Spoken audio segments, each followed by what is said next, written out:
အားလုံးပဲမင်္ဂလာပါကျွန်တော်နာမည်ကတော့ညံကြီးလို့ခေါ်ပါတယ်ဒီ video လေးကကျွန်တော်ကျောင်းမှာလုပ်တဲ့ project လေးတစ်ခုကျောင်းကိုမှတ်တမ်းတင်တာဖြစ်ပါတယ်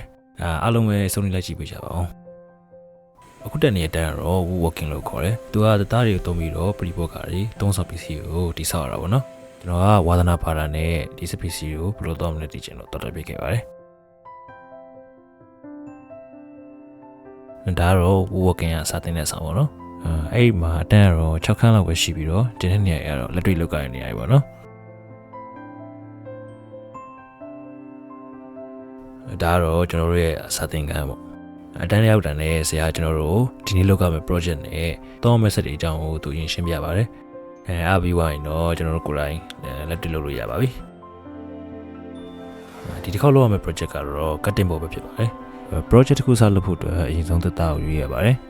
ဒါကတော့တသားတွေတူလောင်ထားတဲ့ကံပါနော်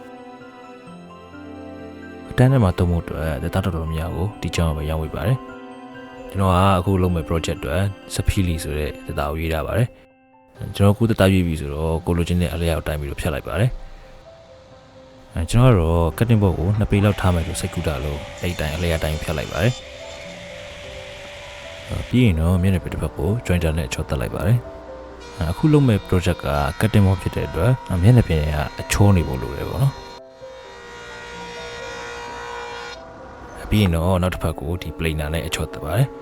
planer ကြတော့မျက်နှာပြင်တစ်ဖက်ချိုးရမှသုံးလို့ရဟုတ်တယ်ဆိုတော့အောက်ကမျက်နှာပြင်ချိုးတဲ့ဥစ္စာကိုပုတ်ပြီးတော့မှဘောအောင်စားလိုက်လို့ပေါ့နော်အခုဆိုရင်တော့မျက်နှာပြင်တစ်ဖက်ချိုးပြီးသားပြလေးရပြီပေါ့နော်ကျွန်တော်ကတော့ line ပုံစံ cutting board လေးလုပ်မယ်လို့စိတ်ကူးတာလို့တွန့်လေးဆွဲလိုက်ပါတယ်ပြီးရင်တော့ဒီကျွန်တော်တို့အကွေ့အဝိုက်လေးတွေတောင်းနာလေးတွေကိုဘန်းစွန်နဲ့ဖြတ်လိုက်ပါတယ်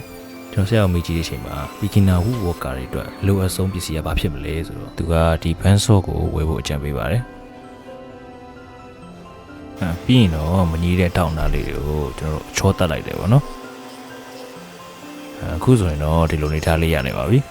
ခုနဆက်နဲ့စားလို့မရတဲ့ဒီအတွင်းဘက်တွေကိုကြတော့ဒီဆက်နဲ့စားရပါတယ်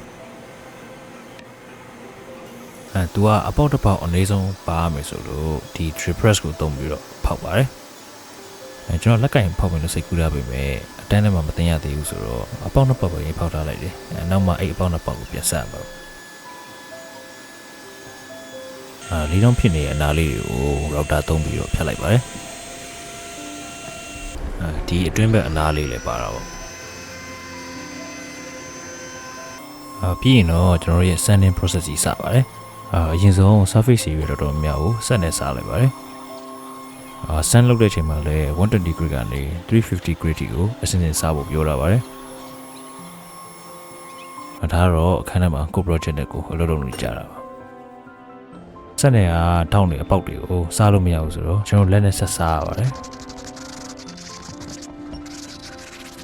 စားပွဲဆိုရင်တော့သူတို့ပြောင်းချိုးတဲ့ cutting board လေးရပါပြီကျွန်တော်နောက်ဆုံး step တစ်ခုပဲကျန်ပါတော့တယ်အဲ့ဒါကတော့ finishing coating တုပ်ဖို့ပေါ့နော်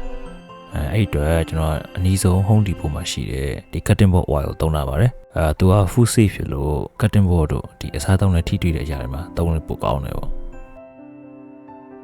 finishing coating တုပ်ပြီးသွားပြီဆိုတော့တသားရဲ့အရောင်ကဒီလိုပေါ်လာပြီပေါ့နော်သူကနေရောင်ကြီးထဲမှာကြည့်လိုက်ရင်လည်းဒီမှာမြင်ရတဲ့အတိုင်းရောင်ပြန်ဖြစ်သေးတယ်နော်ဒီဗီဒီယိုလေးကိုစုံနေလိုက်ကြည့်ပေးကြလို့အားလုံးကိုကျေးဇူးတင်ပါတယ်like and follow လုပ်ခဲ့ဖို့လည်းမမေ့ကြပါနဲ့အောင်အားလုံးပဲနောက်ဗီဒီယိုမှာပြန်တွေ့ကြမယ်နော်